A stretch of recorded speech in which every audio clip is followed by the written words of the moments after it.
உலக மக்கள் எல்லோருக்கும் வணக்கம்.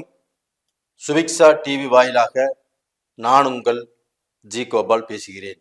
இன்னைக்கு நம்ம பேசக்கூடிய விஷயம் என்ன அப்படின்னா, ராகு கேது பெயர்ச்சி. இந்த ராகு கேது பெயர்ச்சி ஆகப்பட்டது 2025 மே மாதம் 18ஆம் தேதி நடக்கவிருக்கிறது. இதனுடைய முடிவு 2026 டிசம்பர் வரைக்கும். இந்த வருடத்திலேயே 3 முக்கியமான பெயர்ச்சிகள் நடக்கவிருக்கிறது. சனி பெயர்ச்சி, குரு பெயர்ச்சி, ராகு கேது பெயர்ச்சி. இந்த வருடம் ரொம்ப ரொம்ப முக்கியமான வருடம். அப்ப இந்த முக்கியமான வருடமாகப்பட்டது சிம்ம ராசி ஆகிய எங்களுக்கு எப்படி இருக்கும், இதை பத்தி தான் இப்ப இந்த வீடியோல பார்க்க போறோம்.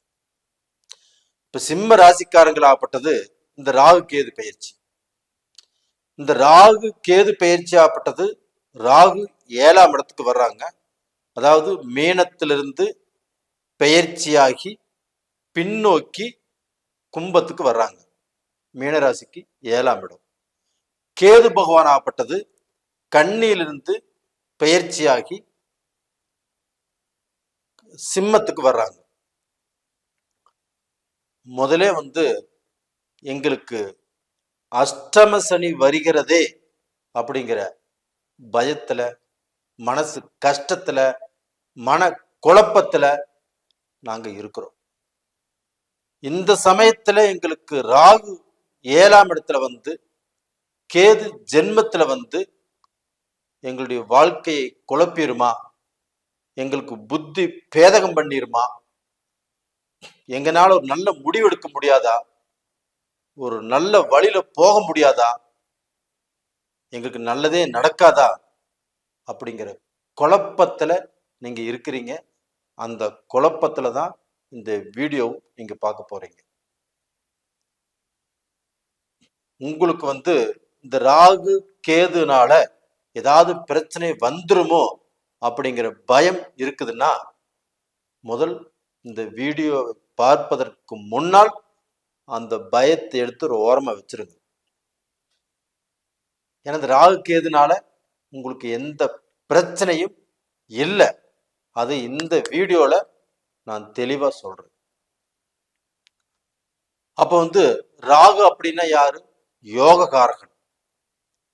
கேது அப்படின்னா யாரு? ஞானகாரகன். அப்ப இந்த ராகு யோககாரகன் அப்படின்னா, ராகு அப்படிங்கிறதே ஒரு பிரம்மாண்டம்.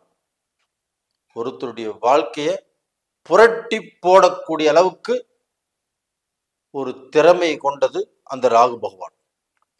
அப்ப அந்த ஒருத்தருடைய வாழ்க்கையை புரட்டி போடுது அப்படின்னா, மேல இருந்தும் கீழையும் கொண்டு போகலாம், கீழே இருந்தும் மேலையும் கொண்டு போகலாம்.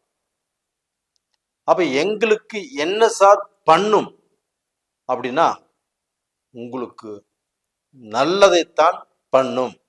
எப்படி பண்ணும் அப்படின்னா, மிதுன ராசியில இப்ப குரு இருக்கிறாருங்களா, குரு இப்போ மே மாசம் 14ஆம் தேதி வர்றாரு. அந்த குரு பகவான் முழு சுபர். அந்த சுபகிரகமான குரு பகவான் 9ஆம் பார்வையாக கும்பராசியை பார்க்கிறார். அந்த கும்பத்துல இருக்கிறது யாரு? ராகு பகவான். அப்போ முழு சுபகிரகமான குரு பகவான் 9ஆம் பார்வையாக உங்களுக்கு 7ஆம் இடத்துல இருக்கக்கூடிய ராகு பார்க்கிறார். அப்ப அந்த ராகு அப்படிங்கிறது பாவகிரகம், குரு அப்படிங்கிறது சுபகிரகம். அந்த குருவுடைய பார்வை பாவகிரகமான ராகு மேல படுது. இப்படி படும்போது என்ன ஆகும்? அந்த ராகு சுபத்தன்மை அடைகிறார். ராகு நல்லவர் ஆகிறார். அப்ப ராகு உங்களுக்கு கெடுதலை பண்ண இயலாது. அவராக செய்யணும்னு நினைச்சாலும் செய்ய முடியாது. இது எவ்வளவு நாளைக்கு தெரியுங்களா? 1 வருட காலங்கள். ஒவ்வொரு மனிதனுக்கு 1 மாசம் நல்ல நேரம் இருந்தாவே போதும். அதுல சம்பாரிச்சு சாதிச்சு அதை வச்சு அவங்க வாழ பழகிக்கிறாங்க. உங்களுக்கு 1 வருட காலங்கள் இந்த குரு பகவானுடைய பார்வை அந்த ராகு மேல.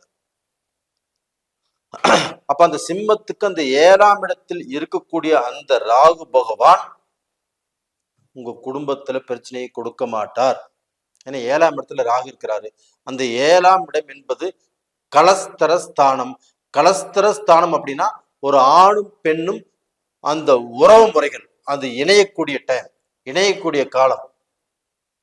அப்போ ஒரு திருமண தம்பதிகள் அப்ப அவங்களுடைய வாழ்க்கை தொடரக்கூடிய இடம் அந்த 7ஆம் பாவம். அப்ப அந்த 7ஆம் பாவத்தை குரு பார்க்கறதுனால அந்த திருமணம் தம்பதிகளுடைய வாழ்க்கை நல்ல முறையில தான் இருக்கும். அப்ப இந்த பீரியட்ல நீங்கள் திருமணம் செய்யலாம், நீங்கள் பொண்ணு பார்க்கலாம், கல்யாண டேட் ஃபிக்ஸ் பண்ணலாம். இதுவரைக்கு யாருக்கெல்லாம் அந்த குடும்ப வாழ்க்கை தடுங்கலாச்சோ, திருமணம் தடுங்கலாச்சோ, இந்த பீரியட்ல பெரியோர்களுடைய ஆசீர்வாதத்தோடு இந்த திருமணம் நடக்கும். அது போக உங்களுக்கு அந்த காதல் கல்யாணம், அந்த ரிலேஷன்ஷிப் யாருக்கெல்லாமே பாதிக்கப்பட்டிருக்குதோ அந்த பாதிப்பு எல்லாமே நிவர்த்தியாகி அந்த 2 பக்கமும் சம்மதம் உருவாகி இப்ப நல்லபடியாக அந்த வாழ்க்கை அமையும். அதே சமயத்துல குடும்பத்துக்குள்ள கடந்த காலமே கண்டக சனியா இருந்தது சிம்மராசிக்காரங்களுக்கு. இப்ப அஷ்டம சனி வருது. அப்ப நமக்கு குடும்பம் பாதிக்குமா, குடும்பத்துல பிரச்சனைகள் வருமா, அந்த குடும்பம் பிரிஞ்சு போகுமா, குடும்பத்துல ஆணும் பெண்ணும் சந்தோஷமா இருக்க மாட்டோமா, இது மாதிரி கேள்விகள் கண்டிப்பாக நீங்க கேட்பது நியாயமானதுதான். அது மாதிரி பிரச்சனைகளும் ஏற்கனவே நடந்திருக்குது. நடந்து எத்தனையோ குடும்பங்கள் பிரியக்கூடிய ஸ்டேஜுக்கும் போயிருக்குது. அதுல ஒரு சில குடும்பங்களும் பிரிஞ்சும் போயிருக்குது. இப்போவும் இந்த சிம்மராசிக்காரங்களுக்கு இது மாதிரி எல்லாமே நடந்துட்டு இருக்குது. ஆனா அவங்க வெளியே சொன்னா தன்னுடைய கௌரவம் போயிரும் சொல்லி எதுவுமே நடந்தாலும் நடக்காத மாதிரியாக இன்னும் கம்பீரமாக நடந்துட்டு இருக்கிறாங்க. அப்போ அவங்களுடைய வாழ்க்கையில அந்த பிரச்சனைகள் எல்லாமே இந்த குருவுடைய பார்வை படுறதுனால கண்டிப்பாக சரி செய்யப்படும். இப்போ அந்த கணவன் மனைவிக்கு அந்த ஒற்றுமை, அந்த சந்தோஷம், அந்த மன நிம்மதி, இல்லைன்னா கணவன் மனைவியோட ஒத்து போறதோ, இல்லை மனைவி கணவர் கூட ஒத்து போறதோ இந்த பீரியட்ல நடக்கும். அப்ப அந்த கணவன் மனைவிக்கும் அந்த சந்தோஷங்கள் கிடைச்சு அந்த சந்தோஷத்தால் நல்லா இருப்பாங்க, அந்த குடும்பமும் நல்லா இருக்கும். அப்ப அந்த சிம்ம ராசிக்காரங்களுடைய மக்கள் அவங்களும் நல்லா இருப்பாங்க. அப்ப அந்த குடும்ப வாழ்க்கை நல்லா இருக்கும். அப்ப அந்த 7ஆம் இடம் என்பது என்னன்னா ஒரு கூட்டு தொழில், கூட்டு முயற்சி, கூட்டு பிஸ்னஸ். இந்த பிஸ்னஸ் பண்றவங்க எல்லாருமே இந்த பீரியட்ல கண்டிப்பா நல்ல நிலைமைக்கு வருவாங்க. ஒரு தொழில் செய்யறவங்க, அந்த தொழில்ல ஒரு இன்வெஸ்ட் பண்ணியிருக்கிறீங்க, நாங்க பண்ணின இன்வெஸ்ட் எடுப்போமா, அதுல லாபம் சம்பாதிப்போமா, கண்டிப்பாக சிம்மராசிக்காரர்களுக்கு இது நடக்கும். அது போக நம்ம ஏதாவது ரூபத்துல நாங்க கஷ்டப்பட்டுட்டு இருக்கிறோம், இன்னைக்கு வரைக்கும் கஷ்டம்தான் பட்டுட்டு இருக்கிறோம், கஷ்டத்தை மட்டும்தான் பார்த்துட்டு இருக்கிறோம், நாங்க ஏதாவது கொஞ்சம் மேல வருவோமா, ஒரு இடம் வாங்குவோமா, வீடு கட்டுறதுக்கு நம்ம சம்பாரிச்சு ஏதாவது ஒன்று சாதிக்க முடியுமா அப்படின்னா கண்டிப்பாக இந்த பீரியட்ல அது நடக்கும். அப்ப இந்த ஜென்மத்தில் இருக்கக்கூடிய கேது என்ன பண்ணும் அப்படின்னா, இந்த கேது பாத்தீங்கன்னா உங்களுக்கு ஏதாவது ஒரு முடிவெடுக்கும் போது சில குழப்பங்களை உருவாக்கும், ஒரு மன நிம்மதி இல்லாத அளவுக்கு சூழ்நிலை உருவாக்கும், ஒரு முடிவை டக்குன்னு எடுக்கிறதுக்கு விடாது. அப்ப அந்த முடிவு எடுக்க வேண்டிய டயத்துல சில குழப்பங்கள் உருவாக்கும். அப்ப இப்படிப்பட்ட சூழ்நிலையில உங்களுக்கு கைடாக உங்களுக்கு ரொம்ப வேண்டப்பட்டவங்க யாரையாவது வச்சுக்கோங்க, அவங்கள அந்த முடிவு எடுக்க சொல்லுங்க. அந்த முடிவு சரியா இருந்துச்சுன்னா அதை பண்ணுங்க. அப்ப நீங்களாக முடிவெடுத்து மாட்டிக்கிறத தவிர்த்துக்கணும் அப்படின்னா இந்த மாதிரி நீங்க சூஸ் பண்ணிக்கலாம். அப்ப நண்பர்களோ இல்லை உங்க மனைவியோ உங்களுக்கு வேண்டப்பட்டவர்களோ இது மாதிரி உங்க குடும்பத்துக்கு தேவையானவங்களை வச்சு நீங்க முடிவெடுத்துக்கோங்க. அப்ப அது கண்டிப்பா நல்லா இருக்கும். அப்ப அந்த கேது பகவானால் நம்மளுக்கு சில குளறுபடிகள், சில முன்னேற்றங்கள் தடுங்கலாகிறது, சில முக்கியமான முடிவுகள் எடுக்கும்போது பிரச்சனை பண்றது, அதெல்லாமே பண்ணாத அளவுக்கு நீங்க உங்களுக்கு வேண்டப்பட்ட ஒரு நபரை வச்சுக்கோங்க. இது நல்லதா முடியும். இது போக பார்த்தீங்கன்னா, உங்களுடைய குடும்பத்துக்குள்ள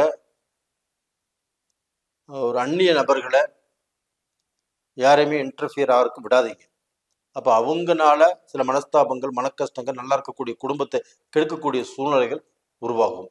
அதுபோக நீங்க உங்களுடைய பழக்க வழக்கம், வெளி தொடர்பு, சொந்த பந்தங்கள் இவங்களுக்கு முன்னாண்ட நீங்க எதை செய்தாலும் முதல்லயே சொல்ல வேண்டாம். ஒன்று நடந்து முடிஞ்சதுக்கு அப்புறம் சொல்லுங்க. நடக்கிறதுக்கு முன்னாண்ட சொன்னீங்கன்னா அது தடைகள் படும். சிம்மராசிக்காரங்க எப்பவுமே எதையுமே வெளிப்படையாக சொல்லித்தான் உங்களுக்கு பழக்கம். அப்ப அந்த வெளிப்படைங்கிறது இப்போ கொஞ்சம் காலத்துக்கு வெளிப்படையா இருக்காதீங்க. கொஞ்சம் சீக்கிரட்டா இருங்க. ஒன்று நடந்ததுக்கு அப்புறம் சொல்லுங்க. சிம்ம ராசிக்காரங்க எதையுமே எடுத்தோம் கவுத்தோம், எதையுமே பகிரங்கமா செய்யணும், யார் என்ன பண்ணிடுவாங்க அப்படிங்கிற அந்த வேகம் இருக்கும், அந்த முரட்டுத்தனமும் இருக்கும். அதெல்லாம் இப்போ வேண்டாம். கொஞ்சம் அடக்கி வச்சுக்கிறது நல்ல விஷயம். இந்த சமயத்துல உங்களுக்கு ஒரு நல்ல அட்வைசர் தேவை, அவங்கள மட்டும் கூட வச்சுக்கோங்க. அப்போ அது போக அரசியலோ ஒரு கவர்மெண்ட் ஜாப்லேயோ ஒரு நல்ல முன்னேற்றங்கள் உங்களுக்கு இருக்குது, அதற்கு முயற்சி பண்ணுங்க, நல்லா இருப்பீங்க.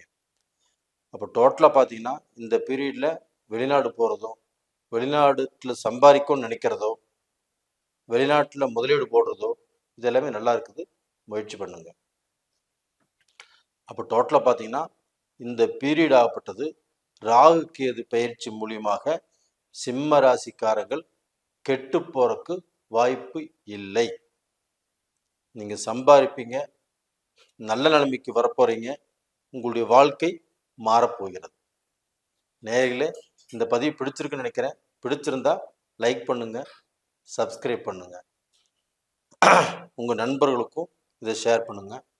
இந்த வீடியோவை கணிக்கிறதுக்கு முன்னாண்ட ரொம்ப டீப்பா போய் சிம்ம ராசிக்காரங்க இவ்வளோ கஷ்டப்பட்டு இருக்கிறாங்களே, இந்த ராகு கேது அவங்களுக்கு எந்த பலனை கொடுக்கும் அப்படின்னு சொல்லி ரொம்ப டீப்பாக இதை கணிச்சு உங்களுக்கோசரம் இந்த பதிவு போடுறோம். இந்த வீடியோ ரொம்ப முக்கியமான வீடியோ, எல்லாரும் பாருங்க, உங்க நண்பர்களுக்கும் ஷேர் பண்ணுங்க.